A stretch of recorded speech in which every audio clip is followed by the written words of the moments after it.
Woo! I'm live. Today, September 21st. Munching on granola.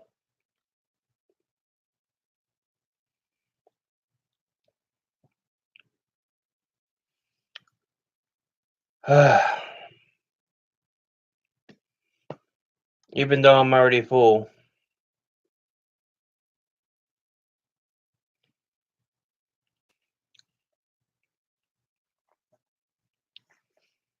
But it is what it is.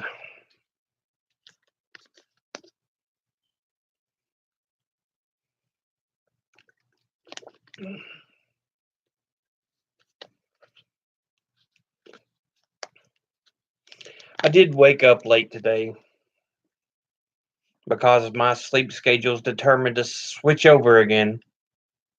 Luckily, it's Friday. Hopefully, using tonight into Saturday, I can get it to switch over again by Monday. It's just annoying.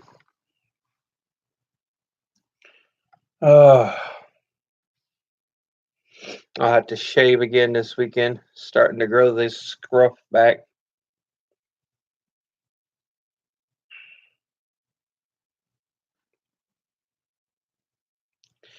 Anyway, get some energy up. And let's get into today's headlines.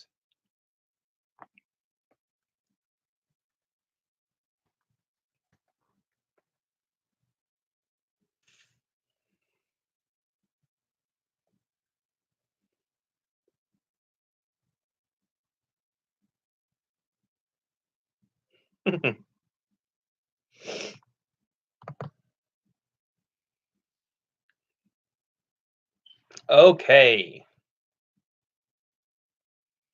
U.S. preparing actions in coming days against Valenzuela. Valenzuela.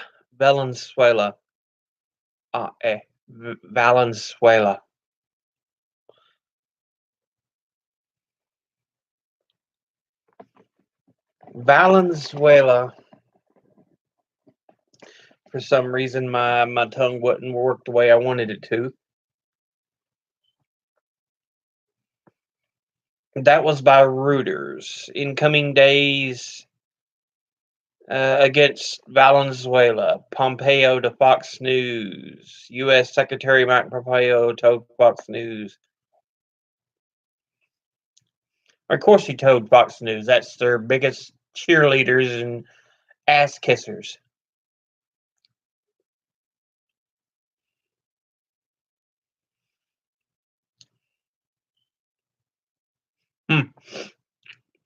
The very next one. The line between Trump and Fox News isn't blurry. It barely exists.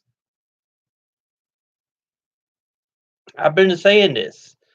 They're the right-wing cheerleading news. They aren't about actual news. What can we do to cheer on the Republican Party? And great leader.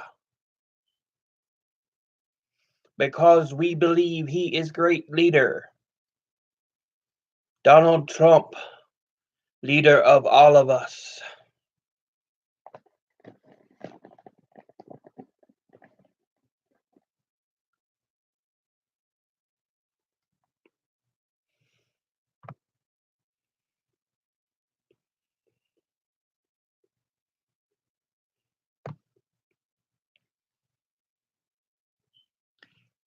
There was a ferry disaster in Lake Victoria in Tanzania.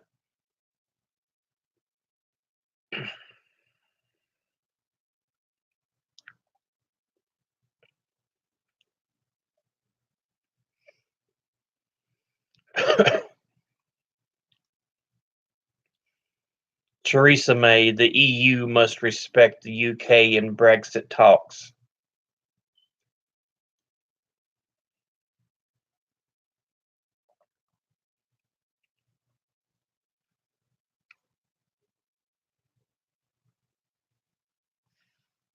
Hmm.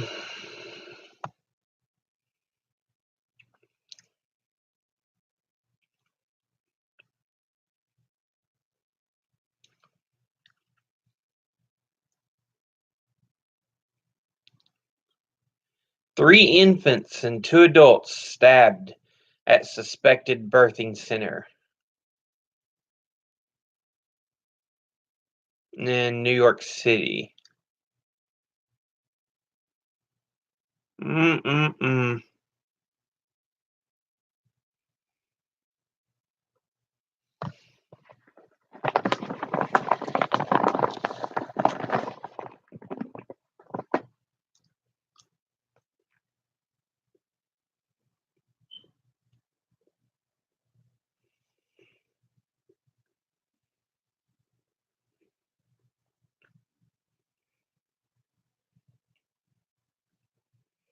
Hmm.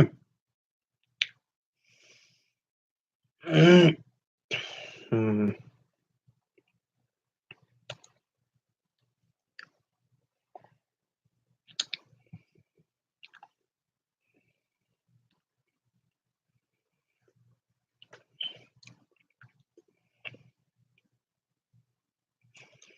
I think it was on more the side of his own protection, but Rod Rosenstein secretly suggested Trump or recording Trump and discussed wearing a wire. But an hour later, that was by the New York Times, but an hour later by the BBC, Rod Rosenstein denies voicing plot to remove Trump. And honestly, I feel he wanted to do it simply to protect his own butt, because you know how Trump is.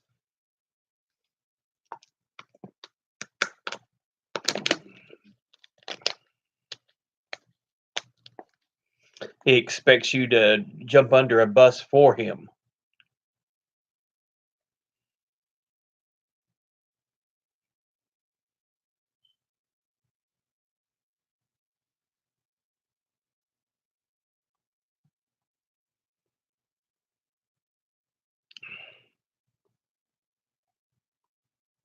Hmm. Stephen Miller is one of the worst people there is. He's a white supremacist, yet Trump listens to him like he's Noam Chomsky.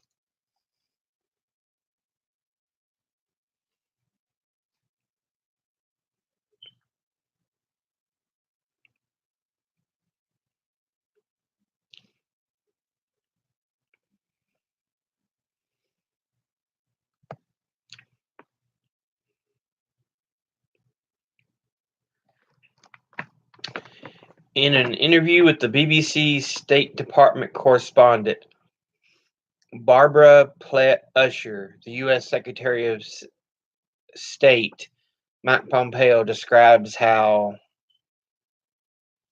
but apparently he took issue with the BBC question about briefing Trump on something.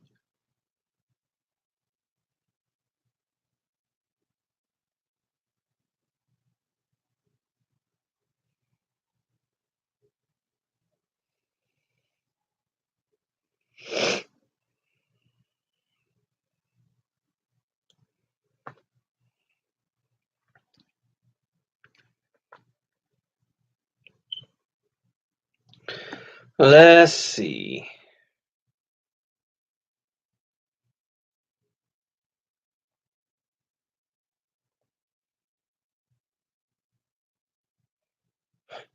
See, this is a subject about a Maryland shooting where a woman kills three and turns a gun on herself.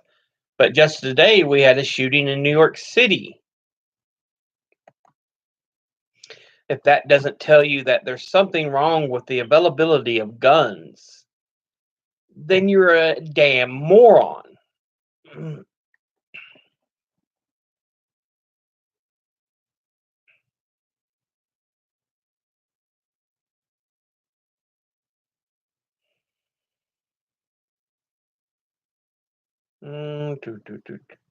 Okay. So, With the headlines done, let's look at the science. Science. Though sometimes there isn't all that much.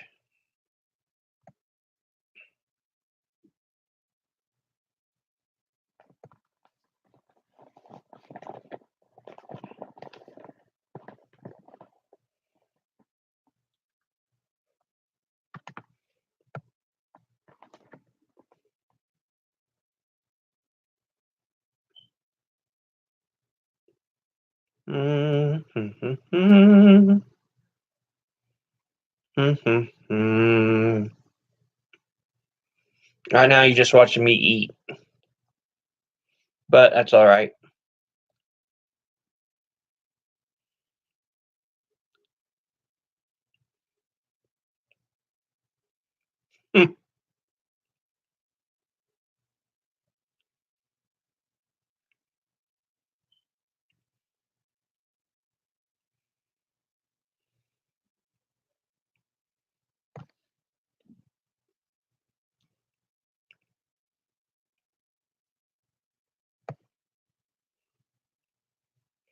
Hmm.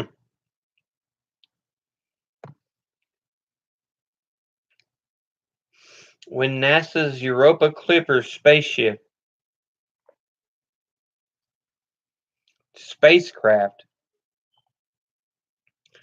sails by Jupiter's icy moon in the early 2020s, it will be carrying a handful of glass tubes breathed into. Apparently, there's something that they're going to be used to search for alien life. That's interesting.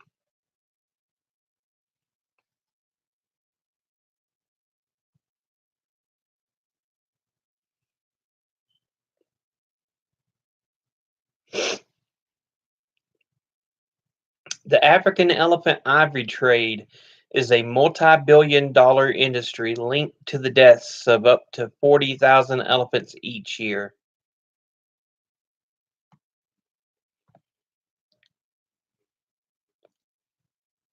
Hey, you rich jackasses, quit wanting so much ivory, morons.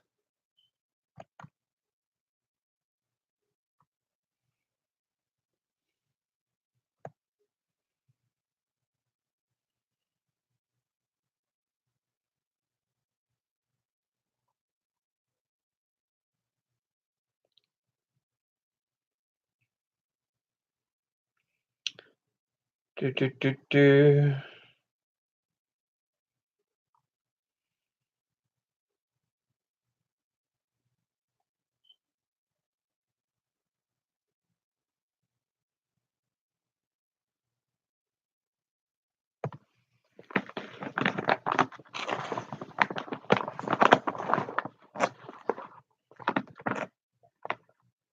Hmm.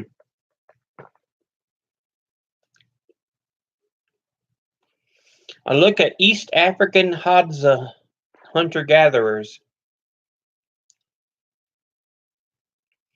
are neither generous nor stingy, but the groups they live in are. The way hunter-gatherers share food shows how cooperation evolved.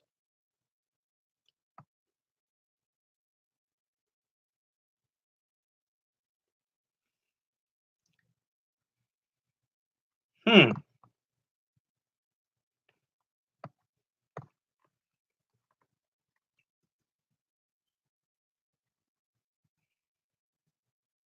Mm.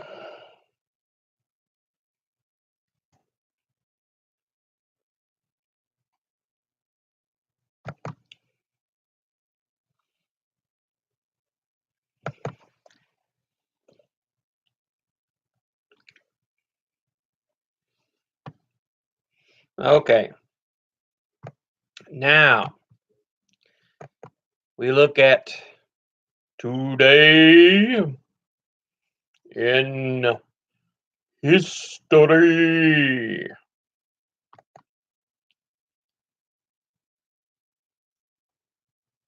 So let's do that.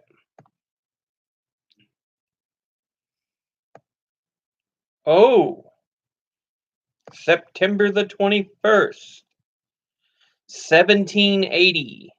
Benedict Arnold commits treason.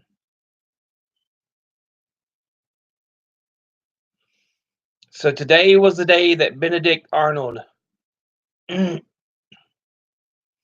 turned on the colonists and went with the British.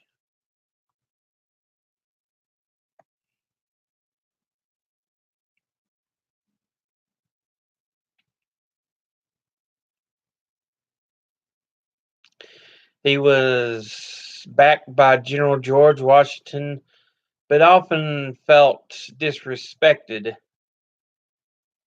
as a general.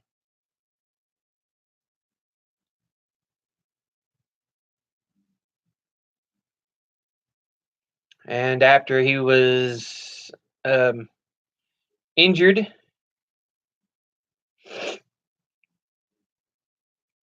he apparently contacted Sir Henry Clinton, head of the British forces, and proposed handing over West Point and his men.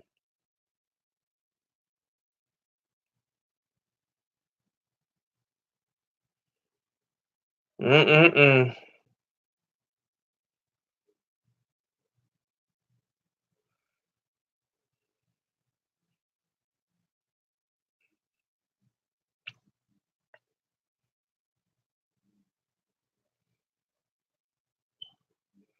See what else happened today.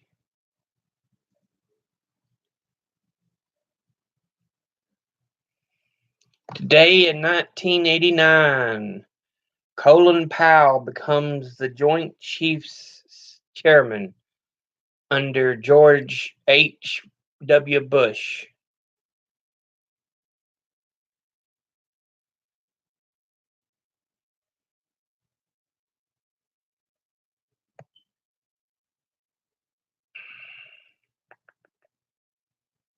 Today in 1792, the monarchy was abolished in France because, of course, they were kind of inspired by the fact that, hey, the U.S. can do it, why can't we?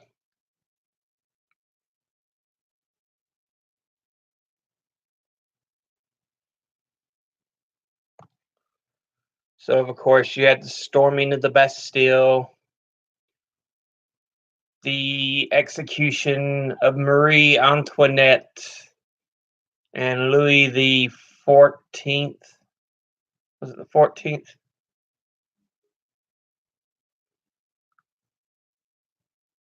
Um,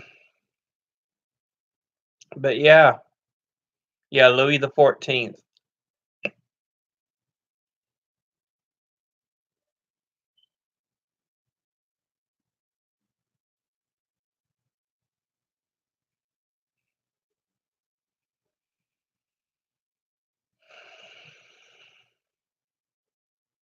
Or was it Louis the, let's see, that's 16.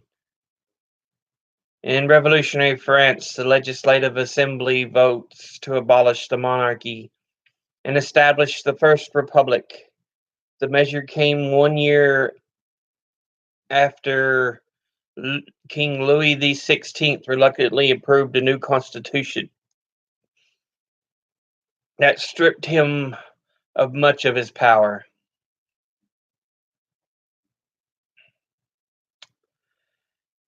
Today in 1942, the B-29 Superfortress takes flight in Seattle.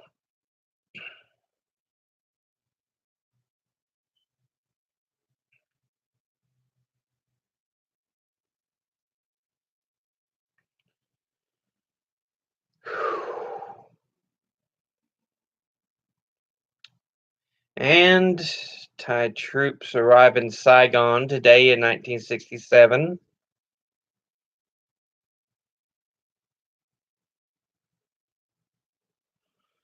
There seems to be a lot of Vietnam War, but I guess where it's lasted so long. People don't realize it wasn't just the U.S. It had been going on before the U.S. It was one we inherited. Today in 1981, Steve Carlton gets the 3,118th strikeout of his career to break Bob Gibson's National League record.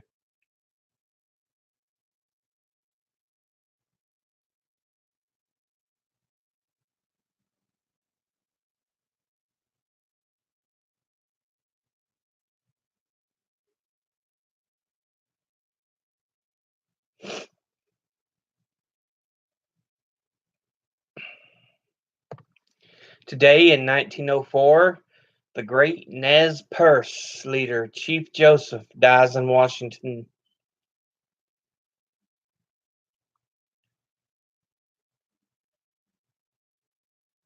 On the Colville Reservation, at the age of 64. He was famous, of course, for leading them all through the mountains until they couldn't. There was just a threat of hunger, and he wouldn't allow his people to die, to starve to death. And he said, "We surrender." At least that's how I vaguely remember it. I may be wrong on that, on the account, but that's how I vaguely remember. Today in 1866, H.G. Wells is born. He was a great science fiction writer.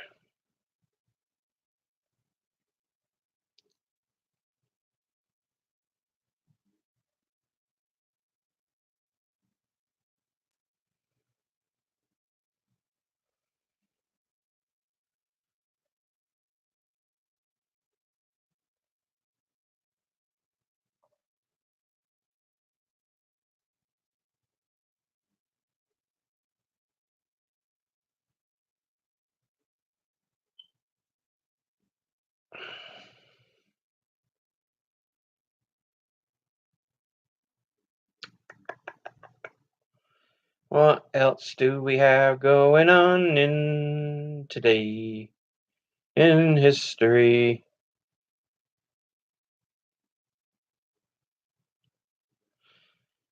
Today in 1983, a 13-year-old paperboy, Danny Joe Eberle, is found in his hometown of, well, his mutilated body is found in the hometown of Bellevue, Nebraska.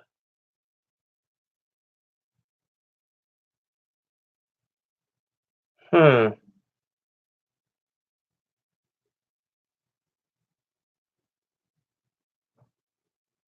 Only one clue could be found and no real arrest. Eberle had been stabbed multiple times, bound with rope, and tortured to death.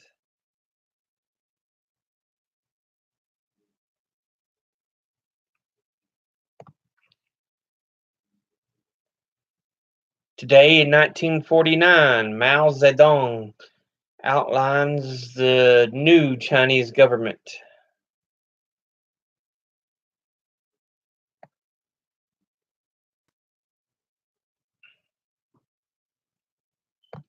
And that was today in history. So we went over the headlines, science, and today in history.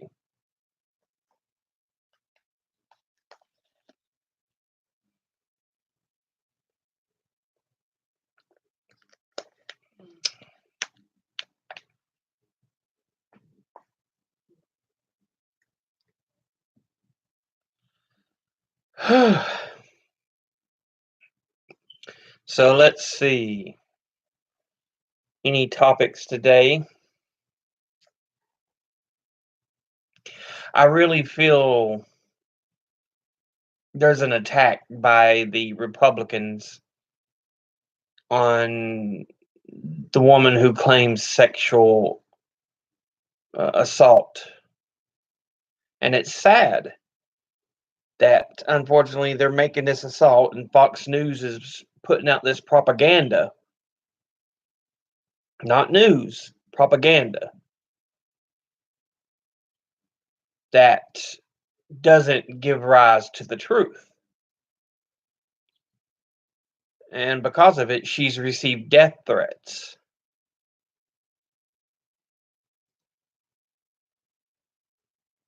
It needs to be investigated. The Republicans may be like, no, we want to force him through. But if they were honest, if they were truthful, it needs to be investigated.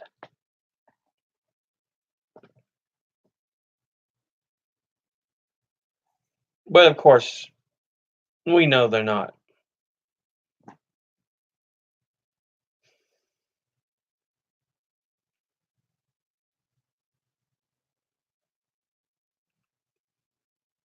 Mm, anything else? Not that I can think of off the top of my head.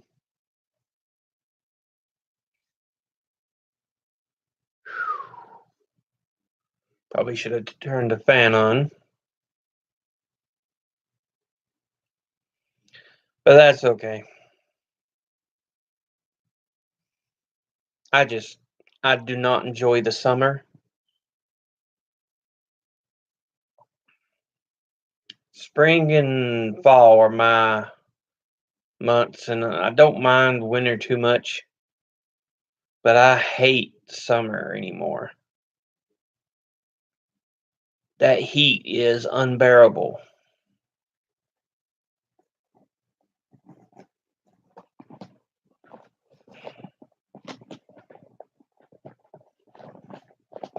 And there are people that's like, I could do with more heat. No, you're an idiot. That's what's wrong with you.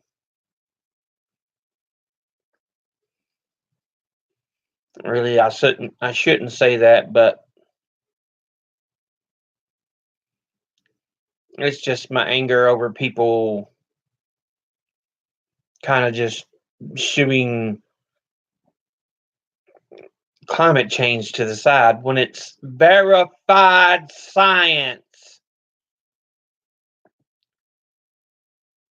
Science is factual. People going, I don't believe in it. It's like, I don't believe in you. What do you mean? I'm a real person. Well, science is real too, jackass.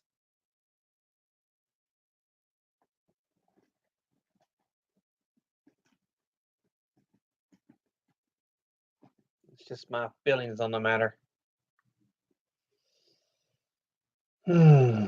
Okay. Collect your thoughts, relax, and it's time. Continue on last week's subject.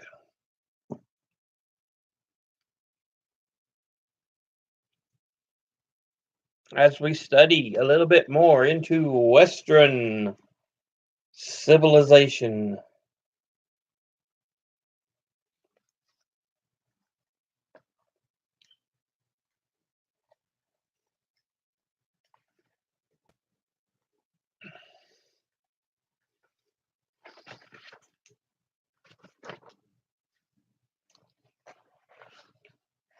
Yeah.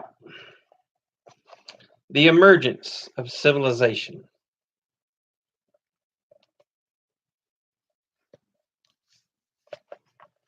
Yeah, and here it talks about some of the civilization civilization areas we know of where they formed. We have um, around the Yellow River in China. You have early civilizations around the Harappa and Mohenjo Daro in India. I thought it was the Indus. Hmm. Well, there probably was on the Indus as well. most of your early civilizations are going to be around major rivers. Like I said, in Mesopotamia, there tends to be around the Tigris and Euphrates. In Egypt, around the Nile, and around in there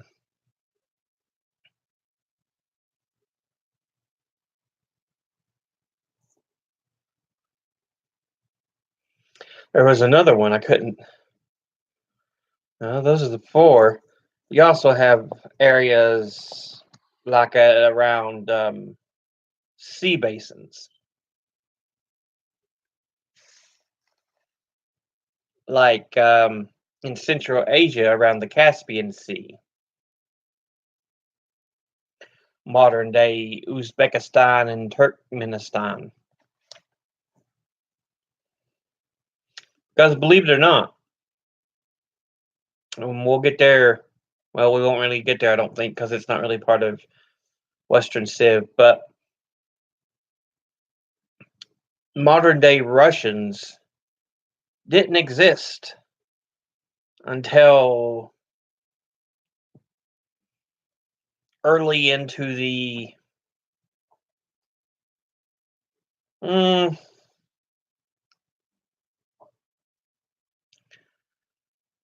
about 600 ADs. They were called the Rus, or the oarsmen, because they came from modern day Scandinavia. And they were kind of the same heritage as the Vikings.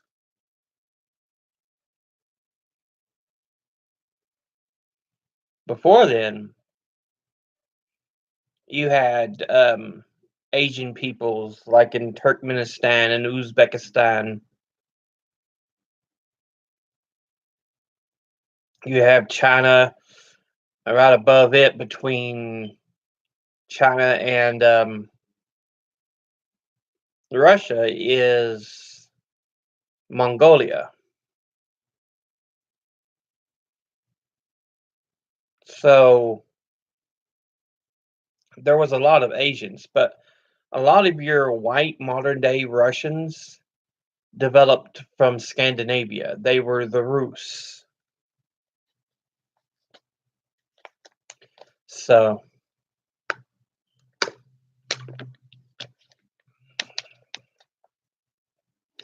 but anyway, let's continue on. The emergence of civilization. As we have seen, early human beings formed small groups that developed a simple culture that enabled them to survive. 2 notifications both at once. That was odd.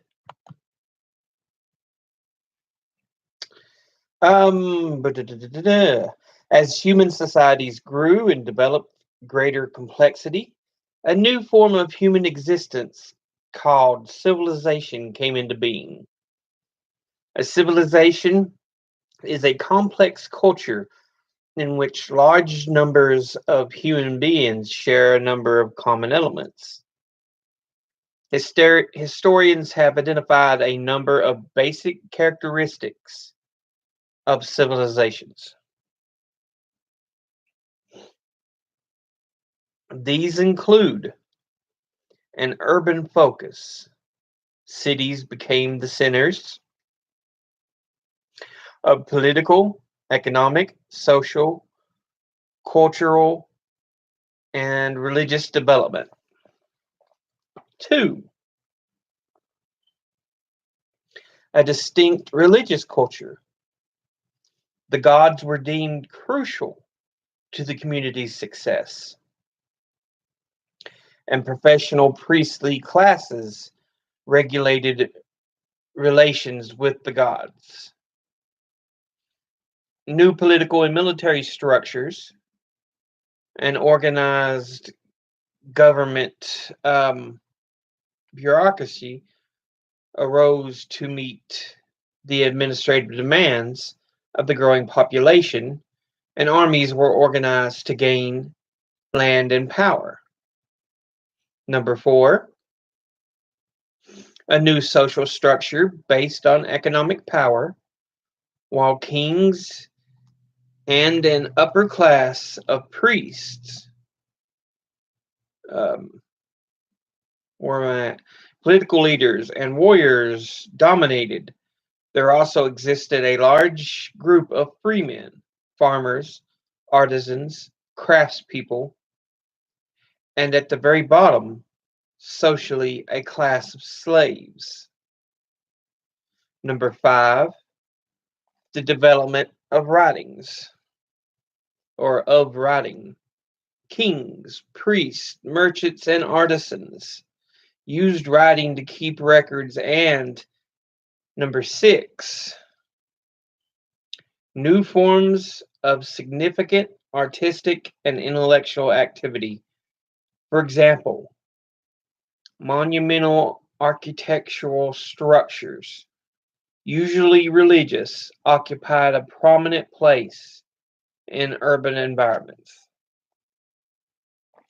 So let's go over those.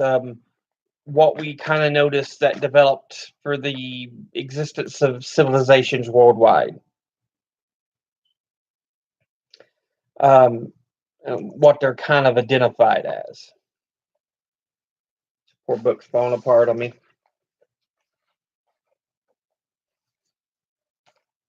Number 1, urban focus. Cities became the centers of political, economic, social, cultural, and religious development. So if you're going to have any change, of course you won't where there are organized groups of people.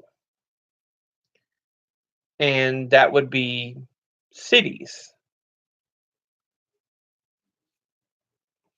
And the same kind of holds true today.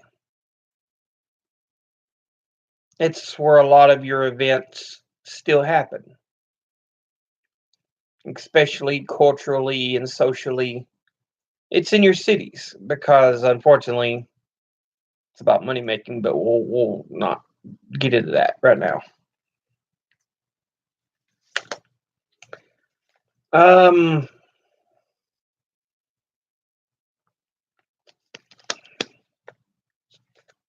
That was number 1. Number 2, a distinct religious culture. The gods were deemed crucial to the community's success, and professional priestly classes regulated relations with the gods. So it's more than just spiritual or elemental recognition, it's actual recognition of gods. There's temples to them now. Where before, you just worshipped, you just followed certain environmental gods. Now, there's temples, there's places of worship, there's priests who are like, we are important because we communicate with the gods. And again, these are in your urban centers in the civilizations.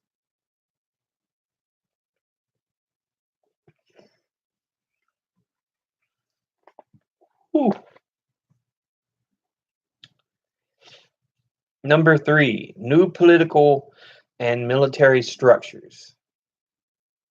An organized government. I gotta reset here. My legs are starting to kill me a little bit.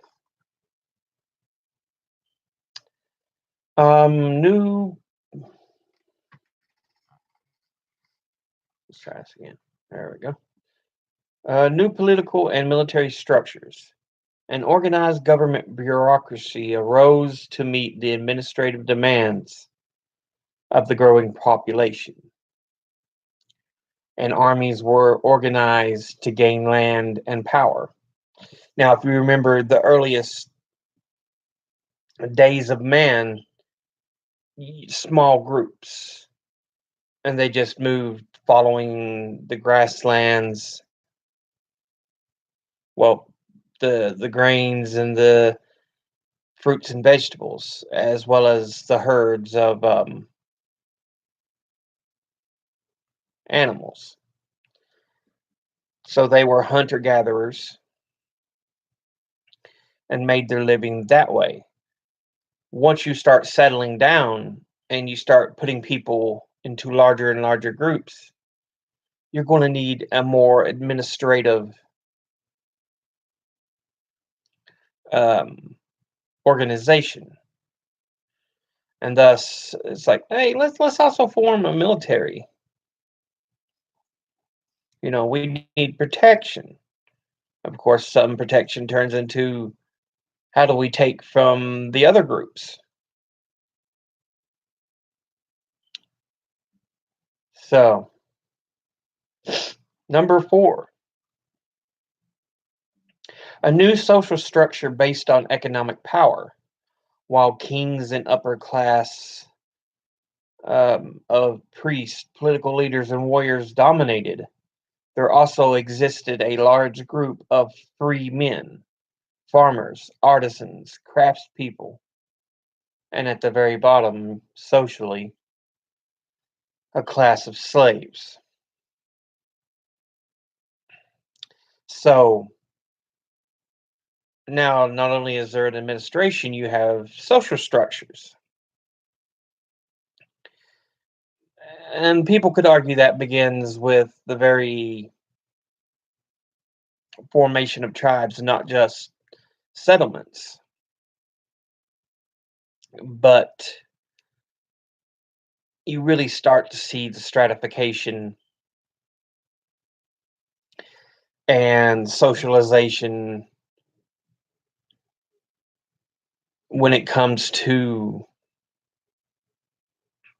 um, civilizations. So at the very top, you have, of course, kings and an upper class of priests. Below them, political leaders. Below them, warriors. And then you have the average working classes. There's usually free people, but they consisted of farmers, artisans, and craftspeople trying to make a living, just living day to day and doing what they needed to survive. And then, of course, at the bottom, slaves. Now, not to be considered necessarily the same as American slavery. Some of it was, some of it wasn't. Because there is a difference between chattel slavery and what is the other type called? Because in some forms of slavery, while they work for a family, they're considered part of the family. They're considered to be part of the household, and they're treated well, and they live within the house, although they're seen as being owned by the people, and they serve those people. Whereas chattel slavery, you're little more than an animal. That's kind of the difference. But yeah. Number 5, the development of writing. Kings, priests, merchants, and artisans used writing to keep records. So we start seeing the development of writing, cuneiform, hieroglyphics, and eventually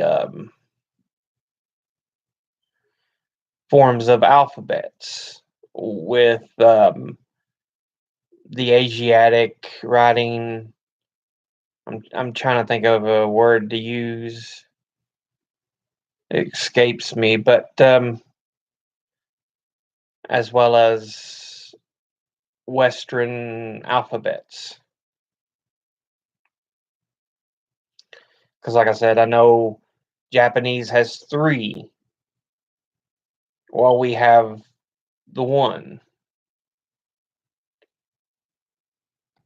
in English. So,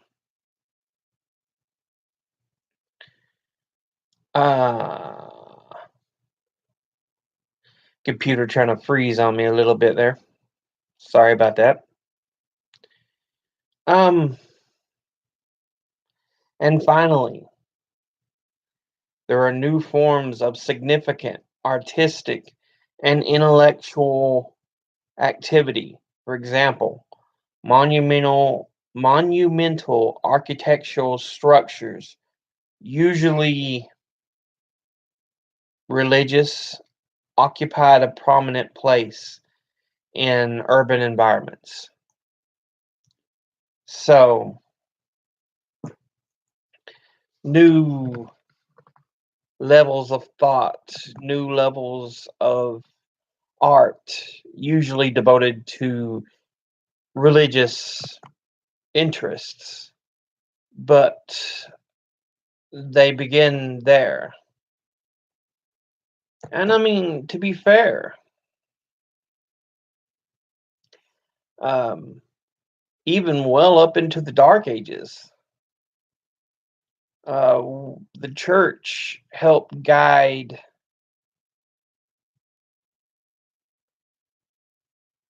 um,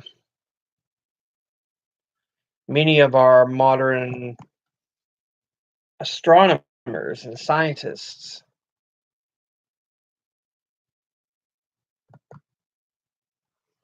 So, but on with the reading. The civilizations that developed in Mesopotamia and Egypt were forerunners of Western civilization. Will be examined in detail in this chapter. But civilization also developed independently in other parts of the world. Between 3000 and 1500 BC, the valleys of the Indus River in India supported a flourishing civilization that extended hundreds of miles from the Himalayas to the coast of the Arabian Sea.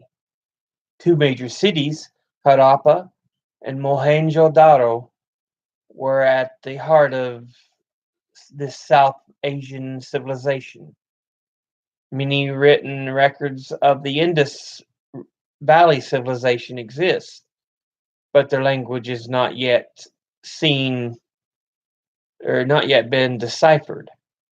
The Indus Valley civilization carried on extensive trade with cities in Mesopotamia. So as I said, there was other river valleys and civilizations in these locations. In this case, the Indus River Valley, which is in India,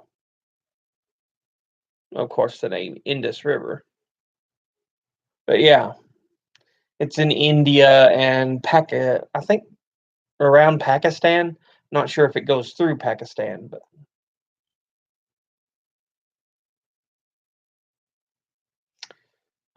but yeah, let's see where I was at here. Another river valley civilization emerged along the Yellow River in northern China about 4,000 years ago under the Shang dynasty of kings, which ruled from 1750 to 1122 BC.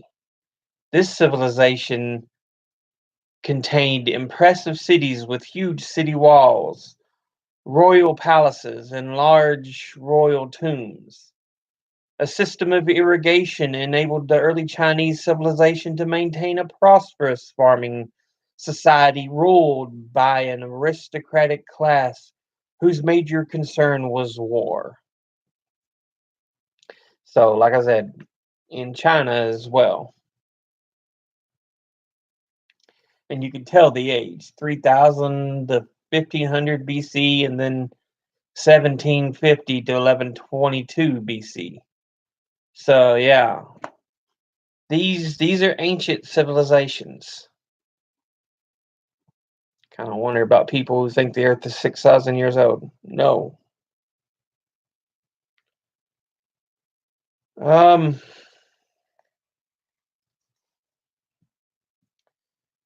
but anyway, scholars have believed for a long time that civilization emerged only in four areas in the fertile river valleys of the Tigris and Euphrates, the Nile, the Indus, and the Yellow River. That is in Mesopotamia, Egypt, India, and China. Recently, however, archaeologists have discovered two other early civilizations that one of these flourished in Central Asia and what are now the republics of Turkmenistan and Uzbekistan around 4,000 years ago. People in this civilization built mud brick buildings, raised sheep and goats, had bronze tools, used a system of irrigation to grow wheat and barley, and had a writing system.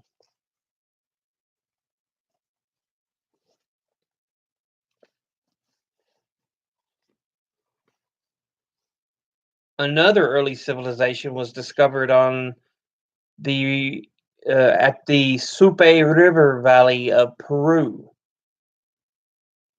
At the center of this civilization was the city of Caral, which flourished around 2600 BC. It contained buildings for officials, apartment buildings, and grand residences, all built of stone. The inhabitants of Caral also developed a system of irrigation by diverting a river more than a mile upstream into their fields. So there you have around the Caspian Sea in modern day Uzbekistan and Turkmenistan, and in South America in Peru.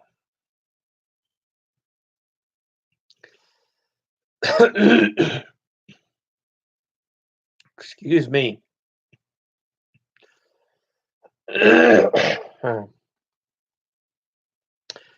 Why early civilizations developed remains difficult to explain. One theory maintains that the challenges forced human beings to make efforts that resulted in the rise of civilization. Some scholars have argued that material forces, such as growth of food surpluses, made possible the specialization of labor and the development of large communities with bureaucratic organization. But the area of the Fertile Crescent in which Mesopotamian society emerged was not naturally conducive to agriculture. Abundant food could be produced only with massive human effort to manage the water, an undertaking that required organization and led to civilized societies. Other historians have argued that non material forces, primarily religious, um, provided the sense of unity and purpose that made such organized living possible. And some scholars doubt that we will ever discover the actual causes of early civilization. So, there we have a discussion of some of the early civilizations and, their impact on the world, how we formed from these small tribes. Now, civilization in Mesopotamia. That's what we're going to read next. It discusses the civilization in modern day Iraq, between the Tigris and Euphrates. Civilization in Mesopotamia. The Greeks spoke of the valley between the Tigris and the Euphrates rivers as Mesopotamia, the land between the rivers. The region receives little rain, but the soil of the plain of southern Mesopotamia was enlarged and enriched over the years by layers of silt deposited by the rivers. In late spring, the Tigris and the Euphrates overflow their banks and deposit their fertile silt. But since the flooding depends on the melting of snows in upland mountains where the rivers begin, it is irregular and sometimes catastrophic. In such circumstances, farming could be accomplished only with the human intervention in the form of irrigation and drainage ditches. A complex system of was required to control the flow of the rivers and produce the crops. Large-scale irrigation made possible the expansion of agriculture in this region, and the abundant food provided the material base for the emergence of civilization in Mesopotamia. So here we have the Tigris and the Euphrates, also known as part of the Fertile Crescent.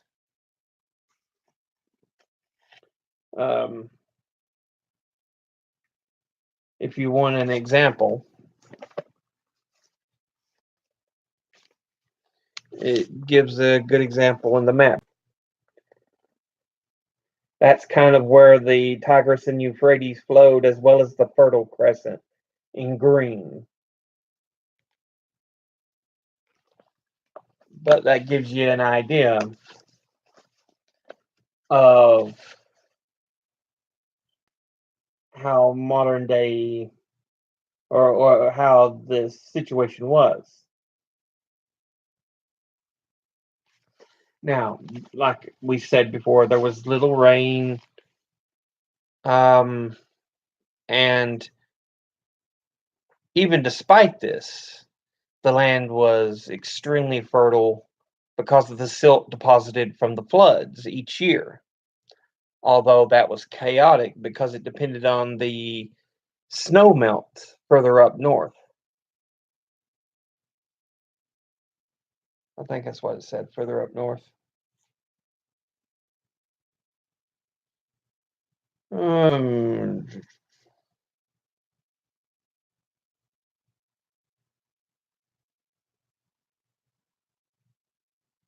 Anyway,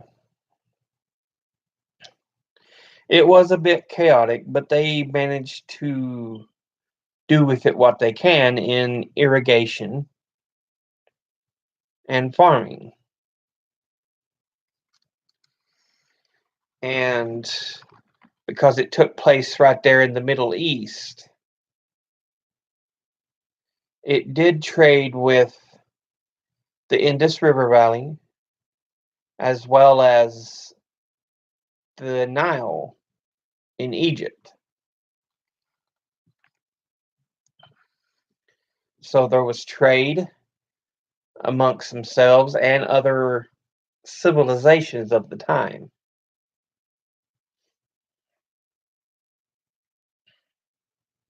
But let's get on here. The creators of Mesopotamian civilization were the Sumerians, a people whose origins remain unclear. By 3000 BC, they had established a number of independent cities in southern Mesopotamia, including Eridu, Uruk, Umma, and Lagash.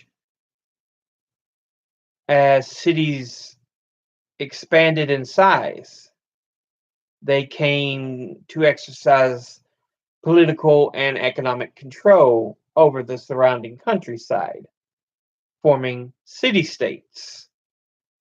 These city-states were the basic units of Sumerian civilization, which we see in ancient Greece as well. It was ruled by city-states. And the whole idea being each city was its own civilization and controlled the outside land from it. So, Sumerian cities were surrounded by walls. Uruk, for example, occupied a city of approximately 1,000 acres, encircled by a wall 6 miles long, with defense towers located every 30 to 35 feet along the wall. City dwellings built of sun-dried bricks included both the small flats of peasants and the larger dwellings of the civic and priestly officials. Although Mesopotamia had little stone or wood for building purposes, it did have plenty of mud. Mud bricks, easily shaped by hand, were left to bake in the hot sun until they were hard enough to use for building. People in Mesopotamia have inventive, hmm, were remarkably inventive with mud bricks, constructing some of the largest brick buildings in the world. So, the use of mud bricks as part of their civilization.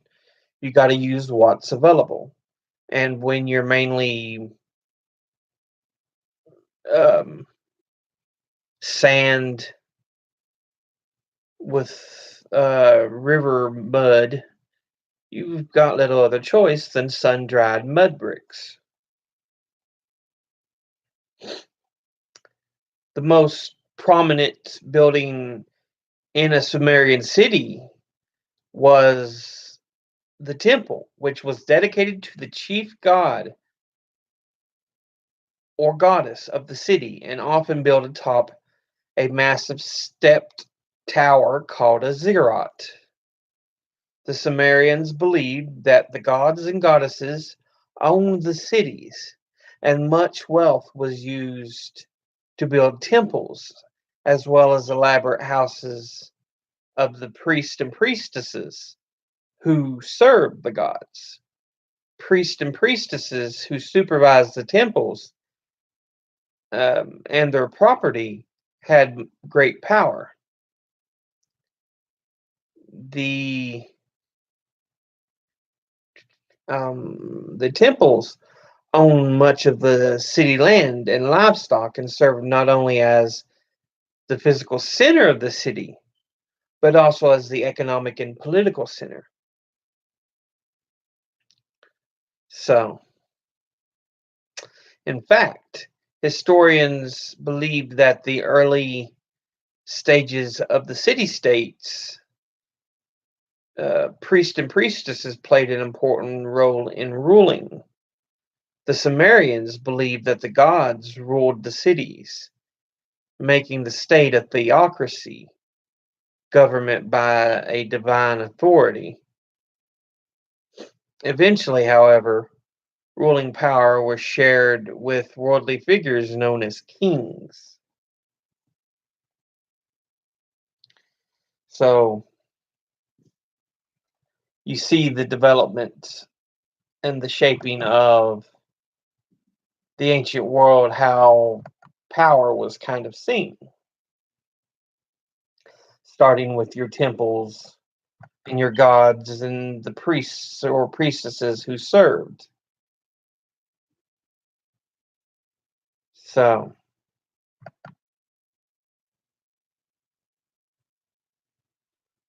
do, do, do, do.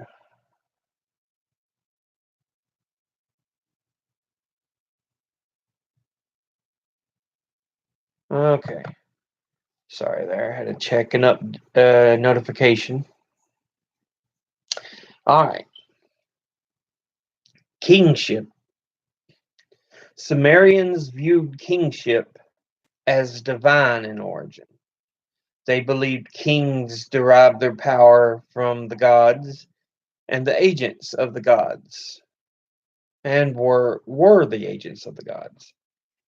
As one saying, as one person said in a petition to his king, "You, in your judgment, you um, are the son of Anu, god of the sky. Your commands, like the word of a god, cannot be reversed. Your words, like the rain pouring down from heaven, are without number." Regardless of their origins, kings had power.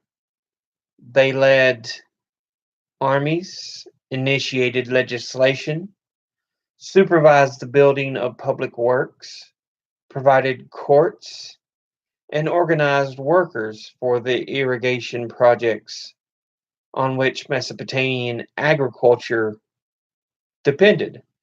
The army, a government bureaucracy, and the priests and priestesses all aided the kings in their role.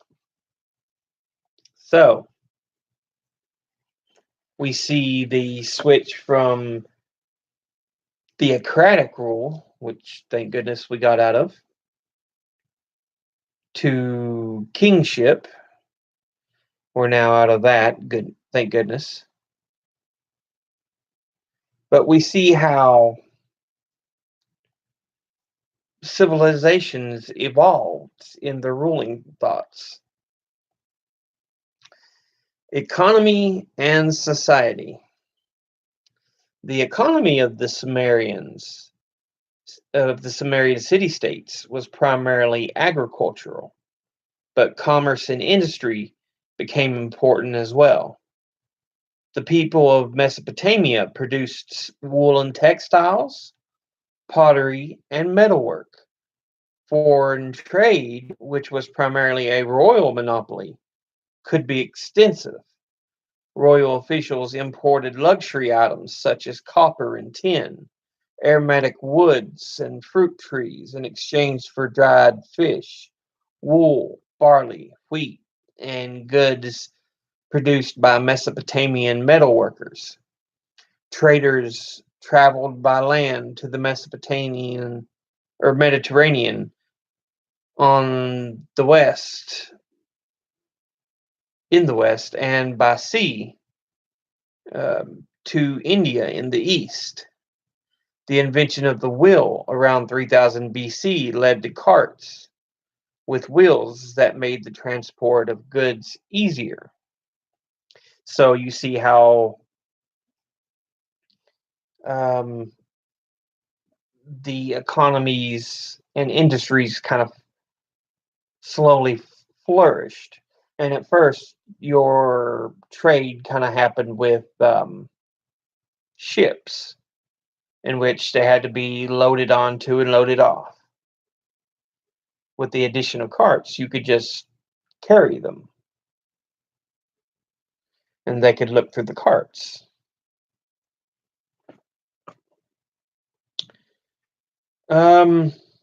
Sumerian city-states contained three major social groups: nobles, commoners, and slaves. Nobles included royal and priestly officials and their families. Commoners included the nobles' clients who worked for the palace and temple estates, and other free citizens who worked as farmers, merchants, fishers, scribes, and craftspeople. At least 90% of the population were farmers. They would exchange their crops for the goods of the artisans in town markets. Slaves belonged to palace officials who used them mostly in building projects. Temple officials who used mostly female slaves to weave cloth and grind grain, and rich landowners who used them for farming and domestic work. So there we kind of see a peek at the stratification, the social diversification of the social classes. Empires in ancient Mesopotamia. As the number of Sumerian city-states grew and the states expanded, conflicts around the city-state fought city-state for control of land and water. The fortunes of various city-states rose and fell over the centuries. The constant wars and their burnings, with their burning and sacking of cities, left many Sumerians in deep despair, as is evident with the words of the Sumerian poem from the city of Ur.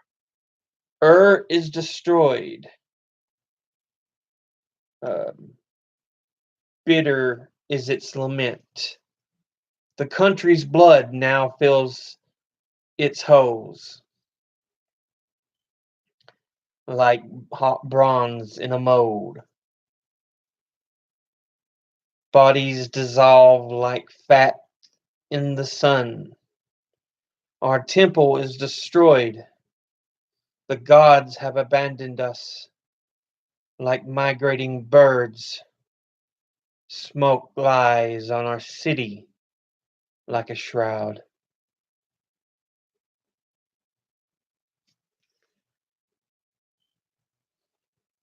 Located on the flat land of Mesopotamian, the Sumerian city-states were also open to invasion. To the north of the Sumerian city-states lived the Akkadians. We call them a Semitic people because of the type of language they spoke. Around 2340, Sargon, leader of the Akkadians, overran the Sumerian city-states and established an empire that included most of Mesopotamia, as well as the lands westward to the Mediterranean. But the Akkadian Empire eventually disintegrated, and its end by 2100 BC brought the return of the warring city-states until Ur-Nammu of Ur succeeded in reunifying most of Mesopotamia. But this final flowering of Mesopotamian culture collapsed with the coming of the Amorites. Under Hammurabi, the Amorites, or Old Babylonians, a large group of Semite-speaking semi-nomads, created a new empire. Hammurabi, 1792 to 1750 BC, employed a well-disciplined army of foot soldiers who carried axes, spears, and copper or bronze daggers. He learned to divide his opponents and subdue them one by one. Using such methods, he gained control of Sumer and Akkad and reunified Mesopotamia almost to the old borders created by Sargon of Akkad. After his conquests, he called himself the son of Babylon, the king who has made the four quarters of the world subservient, and established a new capital at Babylon, north of Akkad. He also built temples, defensive walls, and irrigation canals, encouraged trade, and brought about the economic revival. Indeed, Hammurabi saw himself as a shepherd to his people. I am indeed the shepherd who brings peace, whose scepter is just. My benevolent shade is spread over my city. I held the people of the lands of Sumer and Akkad safely on my lap. Hammurabi left his dynasty strong enough that it survived until the 1550s BC when the Kassites from the northeast took over.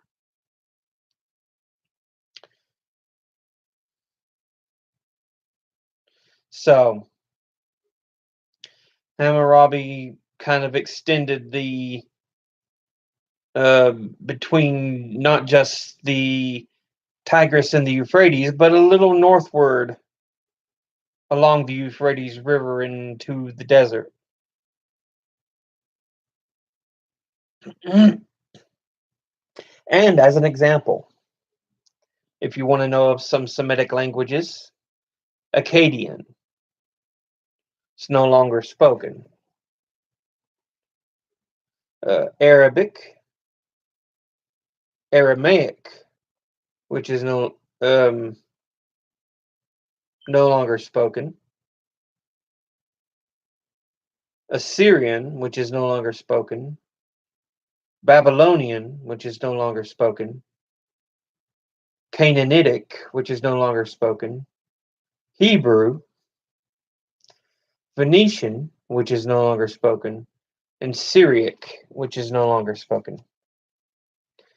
Those are all examples of Semitic languages.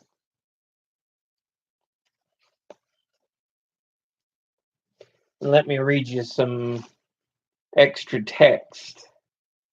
Here they have the Royal Standard of Ur, which is a image, and it shows this detail is from the Royal Standard of Ur, a box dating from around 27 BC that was discovered in a stone tomb from the Royal Cemetery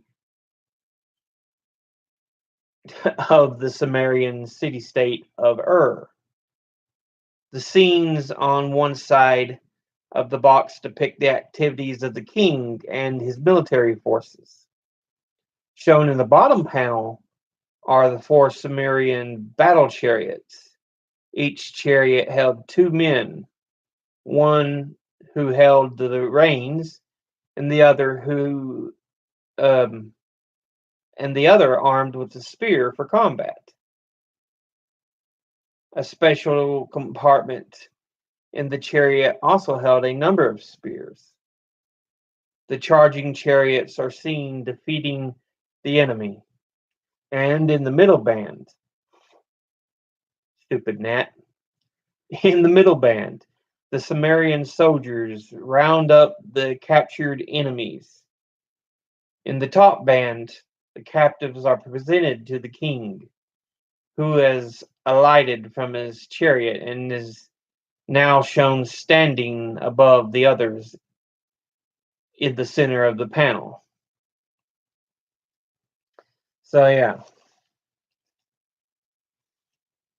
Now, we're going to talk a little bit about the Code of Hammurabi. Let me read you some of the parts of the Code of Hammurabi. Hammurabi's code is the most complete Mesopotamian law code, although not the earliest. It is described on a stone stele topped with a bas relief picturing Hammurabi receiving the inspiration for the law code from the sun god Shamash, who is also the god of justice. The law code emphasizes the principle of an eye for an eye and punishments that vary according to social status. Punishments could be severe. The following examples illustrate some of these concerns. So here's some of Hammurabi's code. Number 25. If fire broke out in a free man's house and a free man who went to extinguish it cast his eye on the goods of the owner of the house, and has appropriated the goods of the owner of the house, that free man shall be thrown into that fire. So if you're stealing while you're trying to help somebody put out a fire, and you take some of their goods, you'll be thrown into that fire. Number 129. If the wife of a free man has been caught while lying with another man, they shall bind them and throw them into the water. If the husband of the woman wishes to spare his wife, then the king in turn may spare his subject. So, if a woman is caught lying with another man when she already is married, then put them together and throw them in the river, unless the husband wishes to spare the wife. Number 131. If a free man's wife was accused by her husband, but she was not caught while lying with another man, she shall make affirmation by God and return to her house. So, if she's accused of cheating but not caught, all she has to do is swear to the gods and go home. Number 196. If a free man has destroyed the eye of a member of the aristocracy, they shall destroy his eye. And that's where you get eye for an eye. That very famous part. Number 198. If he has destroyed the eye of a commoner or broken the bone of a commoner, they shall pay 1 mina of silver. So you shall have to pay coinage if you broke the bone of a commoner or the eye of a commoner. Number 199. If he has destroyed the eye of a free man's slave or broken the bone of a free man's slave, he shall pay 1/2 his value.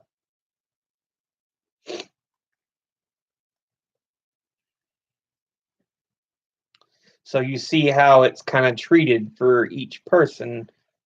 One's treated as property, one's treated as though it should be restitution, and the other, and no, it's only fair that they take your eye. Number 209. If a free man struck another free man's daughter or has caused her to have a miscarriage, he shall pay 10 shekels of silver for her fetus. So, payment for forcing a miscarriage.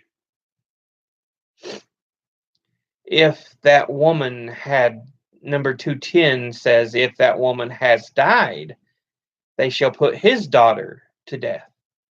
So again, we see the eye for an eye type of behavior. You killed their daughter, your daughter should die as well. Number 211. If by a blow he has caused a commoner's daughter to have a miscarriage, he shall pay 5 shekels of silver.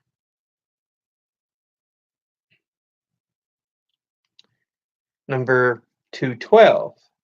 If that woman has died, he shall pay 1/2 mina of silver.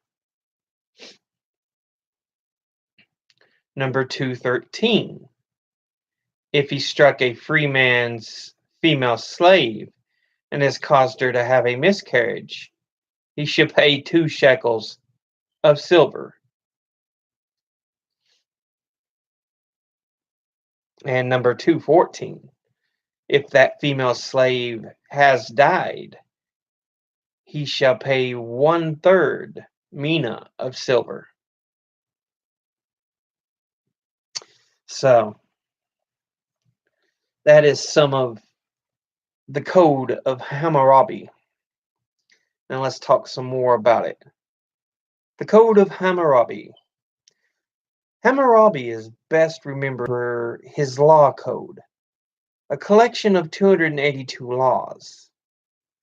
For centuries, laws had regulated people's relationship with one another in the lands of Mesopotamia, but only fragments of these earlier codes survive. Although many scholars today view Hammurabi's collection less as a code of laws and more as the attempt of Hammurabi to portray himself as a source of justice to the people, the code still gives us a glimpse of the Babylonian society of his time.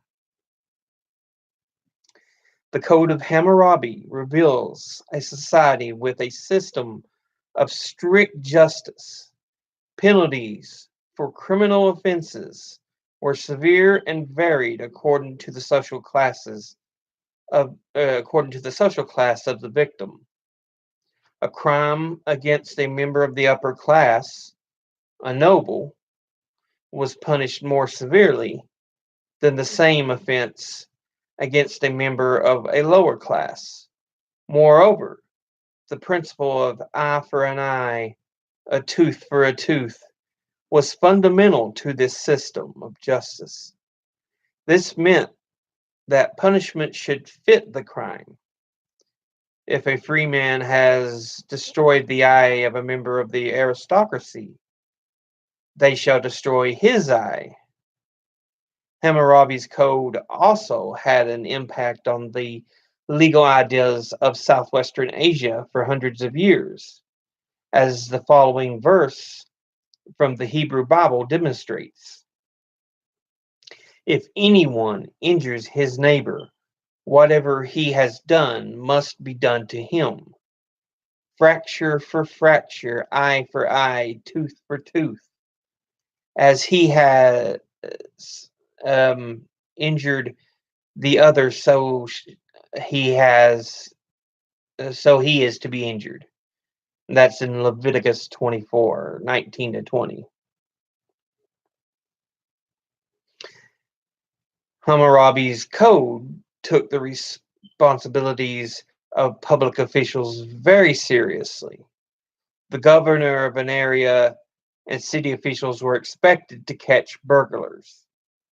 If they failed to do so, the officials in the district where the crime was committed had to replace the lost property. If murderers were not found, the officials had to pay a fine to the relatives of the murdered person.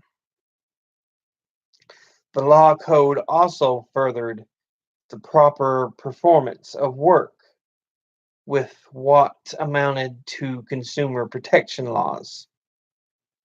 Builders were held responsible for the buildings they constructed. If a house collapsed and caused the death of the owner, the builder was to be put to death. If the collapse caused the death of the son of the owner, the son of the builder was to be put to death. If goods were destroyed by the collapse, they had to be replaced and the house itself reconstructed at the builder's expense. The largest number of laws in the Code of Hammurabi focused on marriage and the family. Parents arranged marriages for their children.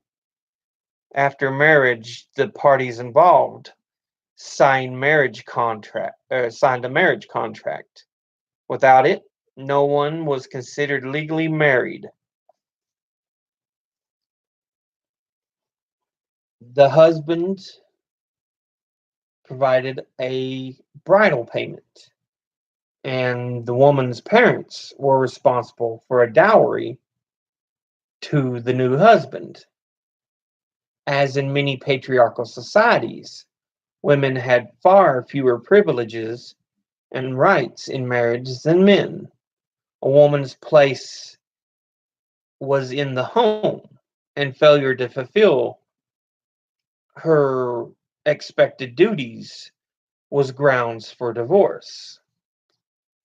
So it's not just taking care of the household, taking care of the kids. Sexual duties as well was part of it. So they could just divorce you if you didn't want to have sex with them.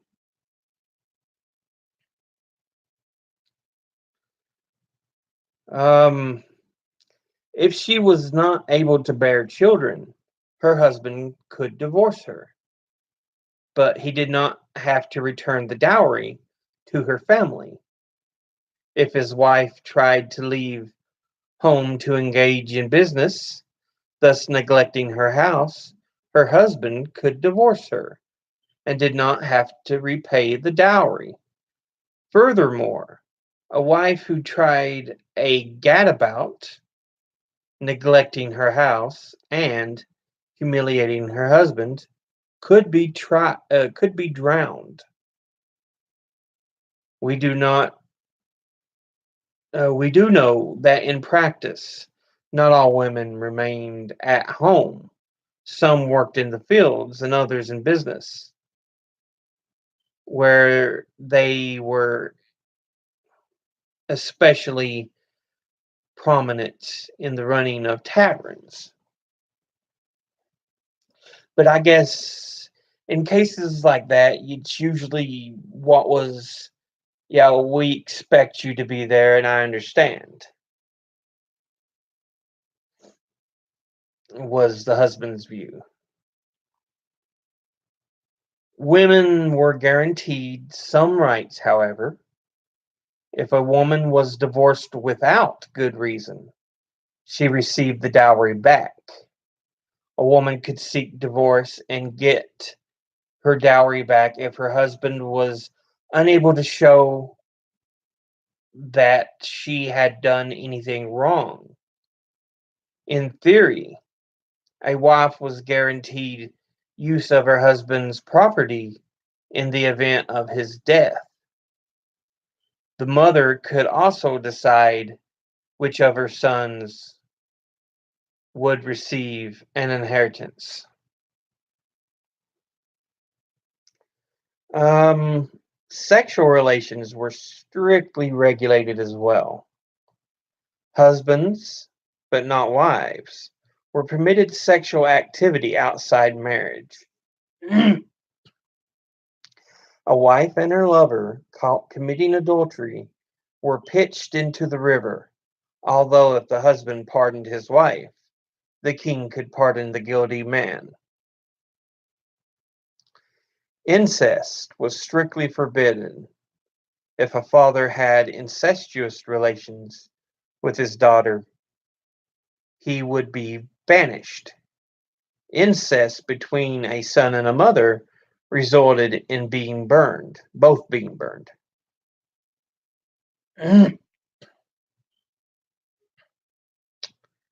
um, Fathers ruled their children as well as their wives.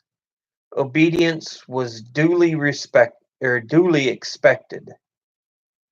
If a son has struck his father, they shall cut off his hand. If a son committed a serious enough offense, his father could disinherit him, although fathers were not permitted to disinherit their sons arbitrarily. And I think, how much more we've got on? Oh, we ain't got too much more on Mesopotamia, so let's finish this up. The culture of Mesopotamia. A spiritual worldview was fundamental of fundamental importance to Mesopotamian culture. To the peoples of Mesopotamia, the gods were living realities who affected all aspects of life. It was crucial, therefore, that the correct hierarchies be observed. Leaders could prepare armies for war, but success depended on a favorable relationship with the gods. This helps explain the importance of the priestly class and is the reason why even the kings took great care to dedicate offerings and monuments to the gods. So we're seeing that even kings, despite the fact they ruled, felt they were owing to the gods, unlike later kings who, unlike in Europe or Egypt, where they felt they were descended from the gods at one point, or were divinity on earth. The importance of religion.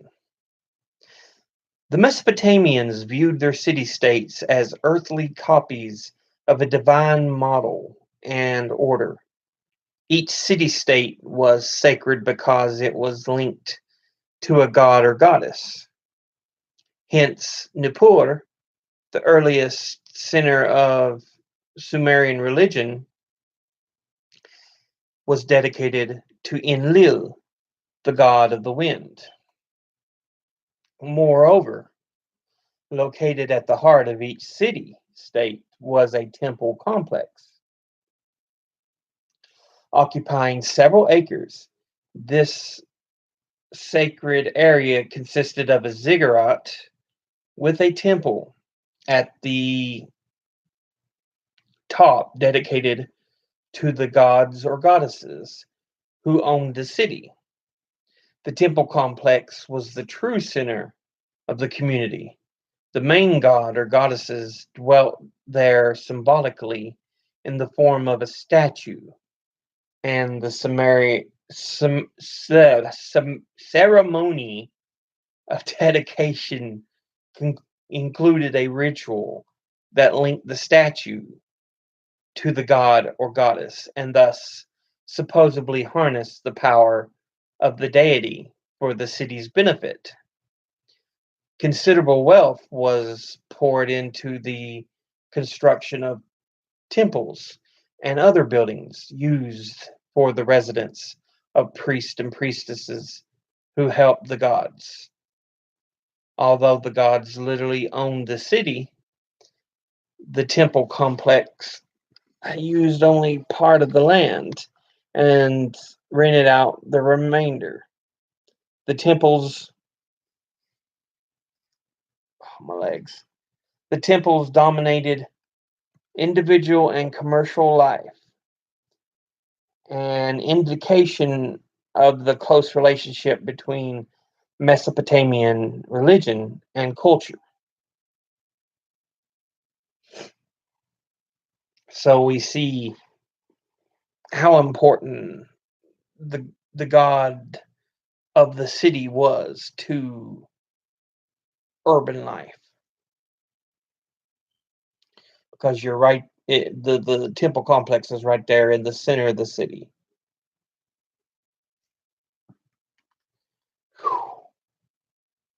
Gotta turn the fan on after this. The physical environment had an obvious impact on the Mesopotamian view of the universe. Ferocious floods, heavy downpours, scorching winds, and impressive humidity were all part of the local climate. These conditions and the resulting famines easily convinced Mesopotamians that the world was controlled by supernatural forces and that the days of the human beings are numbered. Whatever he may do, he is but wind, as the Epic of Gilgamesh laments. In the presence of nature, Mesopotamians could easily feel helpless, as this poem relates. The rampant flood which no man can oppose, which shakes the heavens and causes the earth to tremble, in an appalling blanket folds one another, mother and child, beats down, cane beaks, cane breaks full luxuriant greenery, and drowns the harvest in the time of ripeness. The Mesopotamians discerned cosmic rhythms in the universe and accepted the order, but perceived that it was not completely safe because of the presence of willful, powerful cosmic powers that they identified with gods and goddesses.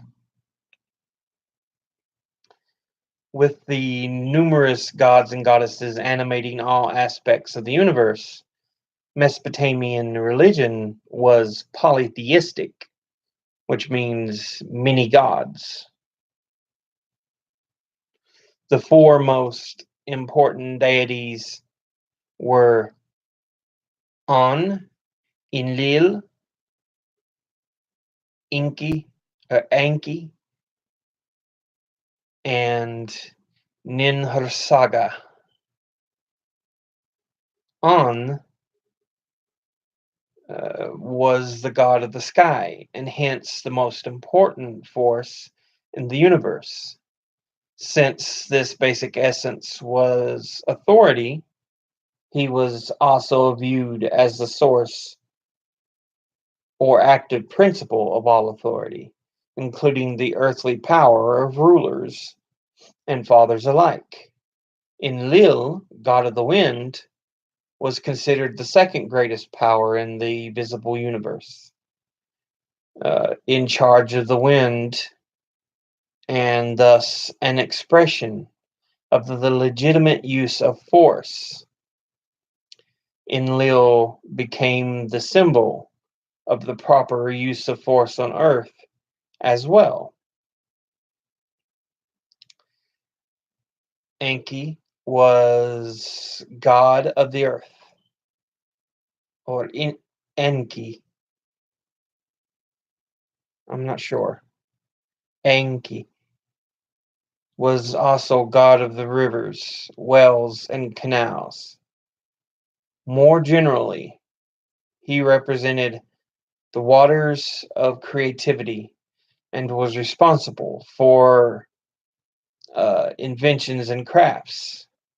Ninursaga began as a goddess associated with soil, mountains, and vegetation. Eventually, however, she was worshipped as a mother goddess, a mother of all children, who manifested her power by giving birth to kings and conferring the royal insignia on them. Human beings' relationship with the gods was based on the on subservience, since according to Sumerian myth, human beings were created to do the manual labor the gods were willing to do for themselves, were unwilling to do for themselves. Moreover, humans were insecure. They could never be sure what the gods could do. But humans did make attempts to circumvent or relieve their anxiety by discovering the intentions of the gods. These efforts gave rise to the development of the arts of divination. So you kind of see the part the gods are playing here, um, and the important ones in Mesopotamia. So you have the all-powerful goddess. There's the all-powerful god, the god of the sky. There's second, which was the god of the wind. Enki. Well, I forgot what Enki was. Life-giving waters. and god of rivers and wells and canals. And then Nin Ursaga was a mother goddess, which you kind of see the same in many polytheistic religions. Divination took a variety of forms. A common form, at least for kings and priests who could afford it, involved killing animals such as sheep or goats and examining their livers and other organs. Supposedly, features seen in the organs of the sacrificed animals foretold events to come. One handbook predicted that if the animal organ had shape X, the outcome of the military campaign would be Y. Private individuals relied on cheaper divinatory techniques because, of course, they couldn't afford that. These included interpreting patterns of smoke from burning incense or the pattern formed when the oil was poured into water. The Mesopotamian arts of divination arose out of the desire to discover the purposes of the gods. If people could decipher the signs that foretold events, the events could be predictable and humans could act wisely. So we see the purpose of divination. Let me read you a little bit here. The development of cuneiform writing, which was the Sumerian form of writing, kind of the way Egypt used hieroglyphs. And below they have a little table.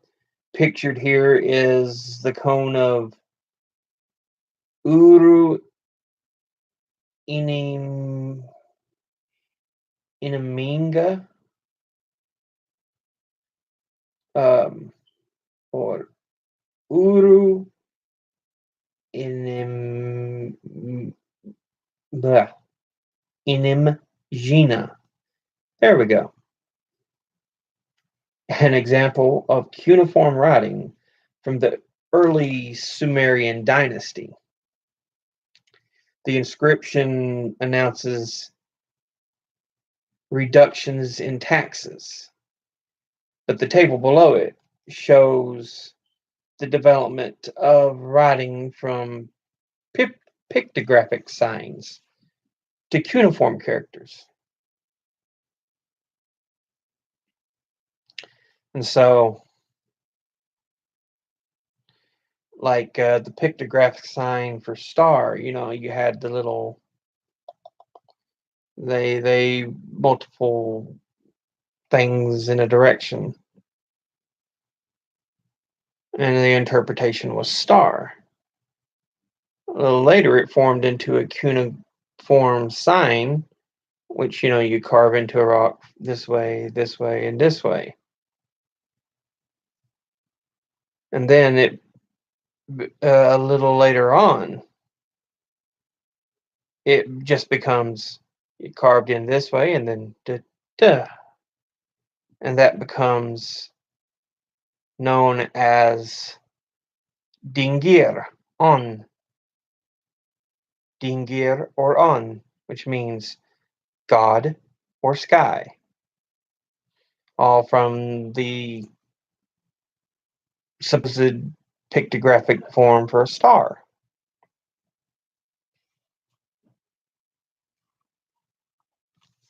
Now, this cultivation of new arts and sciences. The realization of writing's great potential was another aspect of Mesopotamian culture. The oldest Mesopotamian texts date to around 3000 BC and were written by the Sumerians, who used a cuneiform, wedge-shaped system of writing. Using a reed stylus, they made wedge-shaped impressions on clay tablets, which were then baked or dried in the sun. Once dried, these tablets were virtually indestructible, and the several 100,000 that have been discovered have served as a valuable source of information for modern scholars.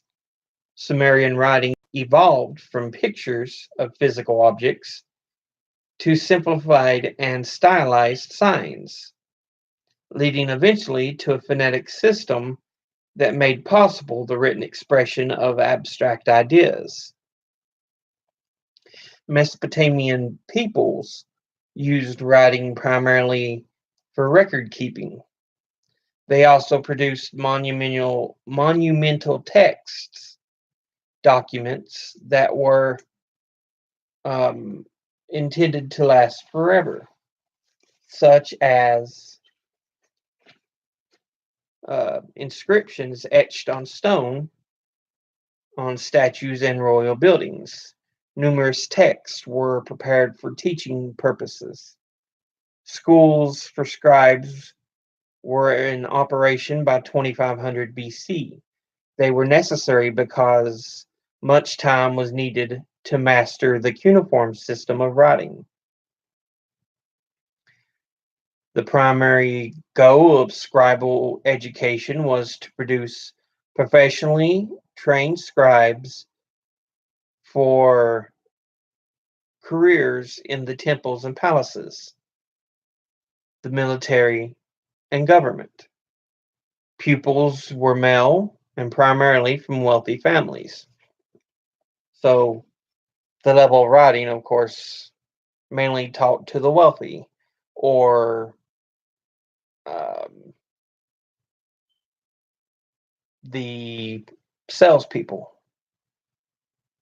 like your artisans and such, who kept records. Now, writing was important because it enabled a society to keep records and maintain knowledge of previous practices and events. Writing also made it possible for people to communicate in new ways, which is especially evident in the Mesopotamian literary works. The most famous piece of Mesopotamian literature was the Epic of Gilgamesh, an elaborate poem that records the exploits of a legendary king of Uruk. Gilgamesh, wise, strong, and perfect in body, part man, part god, befriends a hairy beast named Enkidu. There we go. Enkidu.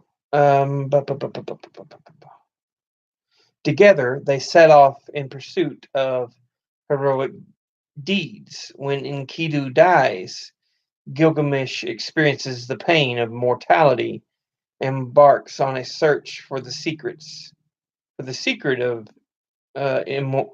immortality. But his efforts fail, and Gilgamesh remains mortal. The desire for immortality, one of humankind's greatest searches, ends in complete frustration. Everlasting life. This Mesopotamian epic makes clear is only for the gods. Mesopotamian also made outstanding achievements in mathematics and astronomy. In math, the Sumerians devised a number system based on 60, using combinations of 6 and 10 for practical solutions. Geometry was used to measure fields and erect buildings. In astronomy, the Sumerians made use of units of 60 and charted the heavenly constellations. Their calendar was based on 12 lunar months and was brought into harmony with the solar year by adding an extra month from time to time. You may think 60 seems a little odd, but there's 60 seconds in a minute, 60 minutes in an hour, 60 days in 2 months. So don't shoot that down so much. But that gives us a peek at Mesopotamia. Next up will be the Egyptian civilization, the gift of the Nile. And that ends my live stream tonight. As always, educate thyself. Read, think, study, learn. It's hugely important that you do. It will help you so much in life. But I do love you all. I will be back on Monday. Take care and see you then. Later.